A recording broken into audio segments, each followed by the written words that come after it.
নমস্কাৰ, মই অৰুণ সোণোৱাল ফাটা নিউজৰ আৰু মোৰ লগত কেমেৰামেনৰ সৈতে আছে কোলা ধামনা।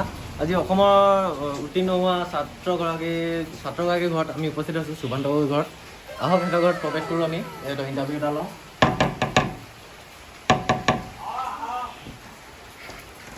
হয়, আমাৰ ফাটা নিউজৰ ফালৰ পৰা আপোনালোকে হায়াৰ ছেকেণ্ডেৰী পৰীক্ষাত উত্তীৰ্ণ হোৱাৰ বাবে আমি ইণ্টাৰভিউ এটা ল'ব আহিছোঁ। নমস্কাৰ। আমি আপোনাৰ ইণ্টাৰভিউ এটা ল'ব আহিছিলোঁ।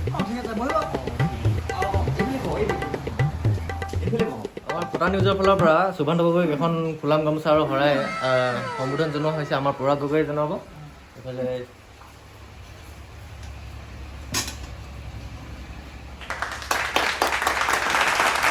হয়, আপুনি হাই স্কুল উচ্চন্ত পৰীক্ষাত একদম সৰ্বোত্তম নম্বৰ পাইছে। আপোনাৰ মনৰ আশা কেনেকুৱা আছে?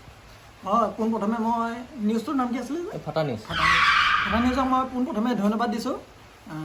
একচুৱেলি আমাৰ ঘৰত কেইবাগৰাকীও নিউজৰ ৰিপৰ্টাৰ আহিছিলে আৰু আপোনালোকৰ এইটো লাষ্ট চেনেল চাগে।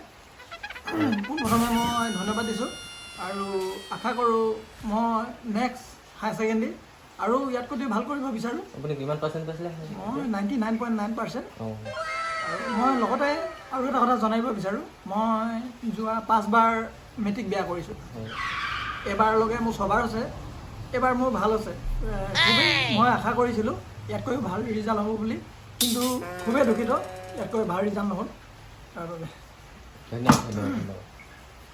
আমাৰ সুভান্ত গগৈ ককায়েকজনো আছে, ককায়েকজনক আমি দুআষাৰ ক'বলৈ অনুৰোধ কৰিম। নমস্কাৰ।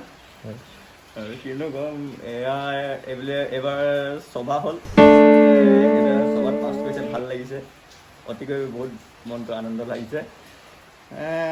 আৰু এটা কথা ক'লেনো কি হ'ব, ময়ো আপুনি কি পঢ়ি আছে এতিয়া? মই এইবুলি 7 বাৰ হৈছিলে, মোৰ বেয়া হ'ল। তাকে মোৰ ভাইটি পাছ কৰিলে ভাল লাগিছে। আপুনিও ভালকৈ এবাৰ পাছ কৰিব, নেক্সট বাৰ এনেকৈ উত্তীৰ্ণ কৰিব। আমাৰো ভাল লাগিব। মই আজি ফাটা নিউজ দৰ্শকসকললৈ মই আজি কণীধৰহঁতৰ ঘৰলৈ আহিছোঁ আৰু কণীধৰে আজি খুব বেয়াকৈ ৰিজাল্ট কৰিলে, তাৰ বিষয়ে তাৰ মনোভাৱ জানিবলৈ আমি আহিলোঁ কণীধৰ ঘৰলৈ। এই আমাৰ কণীধৰ, নমস্কাৰ। আপোনাৰ আটাইতকৈ ফকতীয়া ৰিজাল্ট কৰিছে এবাৰ, আপোনাৰ মনটো কেনেকুৱা লাগিছে এনেই অলপ জনাই দিব নি আমাক? মনটো এনেই ভালে লাগিছে। মই এনেই মাৰ্ক পাম বুলি ভাবিছিলোঁ 25 মান, এতিয়া এনেই 28 মান পাইছোঁ। বহুত মই পাৱাৰ মাৰিছোঁ, বহুত পাছ কৰিছোঁ মই নিজকে। হয়, ভাল লাগিছে মোৰ এনেকুৱা মাৰ্ক দিছে, বহুত মই নিজকে বহুত প্ৰাউড ফিল কৰিছোঁ। হয়, অসমত সকলোৱে ভাল ৰিজাল্ট কৰিছে বৰ্তমানলৈকে। আটাইতকৈ ফকতীয়া ৰিজাল্ট অসমৰ ভিতৰত আপোনাৰে হৈছে। এনেই কেনেকুৱা লাগিছে আপোনাৰ? অলপো বেয়া লগা নাই নেকি? নাই, মোৰ সেনেকৈ বেয়া লাগিবলৈ একো নাই, বেয়া লগা নাই অৱশ্যে, ভালে লাগিছে মোৰ। নিজকে প্ৰাউড কৰিছোঁ যে মই ভাবিছিলোঁ 25 মান মাৰ্ক পাম বুলি, এতিয়া বৰ্তমান 28 পাইছোঁ, বহুতেই ভাল লাগিছে। সেয়াই আৰু তোমালোকৰ দেউতাটো আছে, দেউতাই তোমাক ঘৰত একো কৰা নাই নেকি? আপুনি বিশেষকৈ এইটো কথা মই ইমান বিশেষ সুধিলোঁ। আপুনি দেউতা হয়? মোৰ নাম শ্ৰী গুটিধৰ গগৈ। এই ল'ৰাটো মোৰ পাব লাগিছিলে 25, পাই গ'ল 28, কিন্তু সেইটোৱে অনুভৱ কৰোঁ আৰু যেনে তেনে ফেইল কৰিছে। ইভাগে যেন আকৌ পাছ কৰক ভালছে। আপোনাৰ ল'ৰাই এইবাৰতো 28 পাইছে। মই আশা কৰোঁ এওঁৰ ৰিজাল্ট নেক্সট বাৰ ভাল কৰক, কিন্তু এইটো ষ্টাইলত যদি পাছ কৰে কিন্তু ইয়াৰ কেইবাবাৰো হেৰি সেইবাৰ মেট্ৰিক দিব লাগিব। আপুনি আপোনাৰ পুত্ৰ হৈ ইয়াৰ কেইবাৰমান দিয়াম বুলি ভাবিছে? এনেই আৰু 100 বাৰ নোৱাৰিলে, এবাৰ নোৱাৰিলে 100 বাৰলৈকে ট্ৰাই কৰিব লাগিব আৰু। ইভাগেতো মামা অনুৰোধক কিবা এটা ক'ব লাগিব আৰু। তাকে যেনে তেনে মোৰ ল'ৰাটো যেন পাছ কৰে। দুখ লগাব কথা নাই, ল'ৰাটো ইভাগে আকৌ পাছ কৰিব, ইভাগে আকৌ ফেইল কৰিলে আকৌ ইভাগে দিব, আকৌ ইভাগে পাছ আকৌ তৃতীয়বাৰকে দিব। এতিয়া দুখ নকৰিবা, যেনে তেনে উঠাবা। ভাল লাগিছে। এনেকুৱা আমি গৌৰৱান্বিত কৰিছোঁ। এনেকুৱা ফকতীয়াকৈ ৰিজাল্ট কৰি হ'লেও মানে পুত্ৰক একো কোৱা নাই, এওঁ একো মাৰপিট কৰা নাই। আৰু ছ'চিয়েল মিডিয়াত পূৰা ট্ৰল হৈছে এওঁ হৈ। আটাইতকৈ ফকতীয়া ৰিজাল্ট এওঁৱে কৰিছে আটাইতকৈ আমাৰ অসমৰ ভিতৰত। মই এখন তেওঁক শৰাই আনিছিলোঁ, আটাইতকৈ ফকতীয়া ৰিজাল্ট কৰাৰ কাৰণে তেওঁৰ কাৰণে এখন মই শৰাই আনিছোঁ। এয়া আমাৰ তুমি নেক্সট বাৰ যাতে ইয়াতকৈ ভকতীয়া ৰিজাল্ট কৰা বুলি মই নকওঁ বাৰু, ভাল ৰিজাল্ট কৰিবা বুলি আশা থাকিল। আৰু হয়, তুমি নেক্সট বাৰ দিনটোত কিমান ঘণ্টা পঢ়িছিলা অলপ জনাই দিয়ক।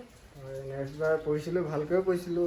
24 ঘণ্টাৰ ভিতৰত মই 18 ঘণ্টাই পঢ়িছিলোঁ। হয়, পঢ়া হৈছিলে যদিও ৰিজাল্টটো এনেকুৱা আহিলে আৰু উপায় নাই আৰু।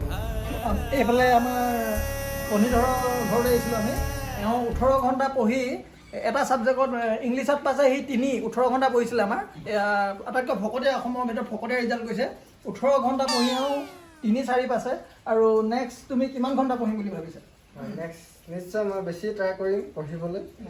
নেক্সট মই পঢ়িম 48 ঘণ্টাই পঢ়িম, ইয়াতকৈ ভাল ৰিজাল্ট কৰিম। হয় নেকি?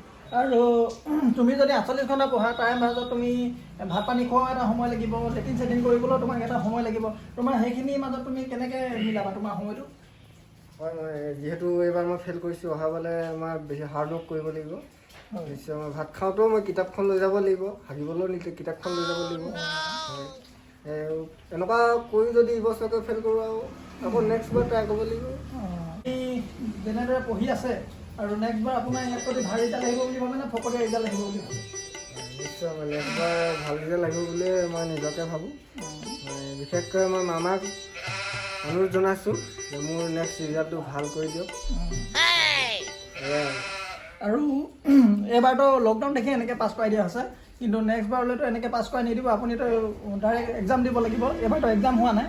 আৰু নেক্সট বাৰ যদি এক্সাম হয়, আপুনি এতিয়াতো 3-4 পাইছে ইংলিছত, নেক্সট বাৰ যদি পঢ়ি শুনি কেনেকৈ পাব? আপুনি এক্সামটো দিব লাগিব এবাৰ। নেক্সট বাৰ পূৰা ট্ৰাই কৰিম। মই নেক্সট বাৰ হাগিব গ'লেও কিতাপ লৈ যাম, পূৰা পঢ়িম মানে পূৰা। সেয়া আমাৰ কণীধৰে ক'লে। ভাল লাগিলে তেওঁৰ। আশা কৰোঁ তেওঁৰ ৰিজাল্ট ভাল কৰক। এইবাৰ যাতে অসমীয়াত যেনেকৈ ইয়াৰ 3-4 নাম্বাৰ আহিছে, ইংলিছত 3-4 নাম্বাৰ আহিছে, অল টোটেল ইয়াৰ নাম্বাৰ খুবেই দুখিত। ইয়াৰ 14 নম্বৰ আহিছে 6টা ছাবজেক্টত। বৰ দুখিত এইবিলাক এনেকুৱা ৰিজাল্ট কৰাৰ বাবে। আৰু নেক্সট টাইম যদি ইয়াৰ ভাল ৰিজাল্ট কৰে, তাকে আমাৰ ফটা নিজৰ দৰ্শকসকললৈ আমি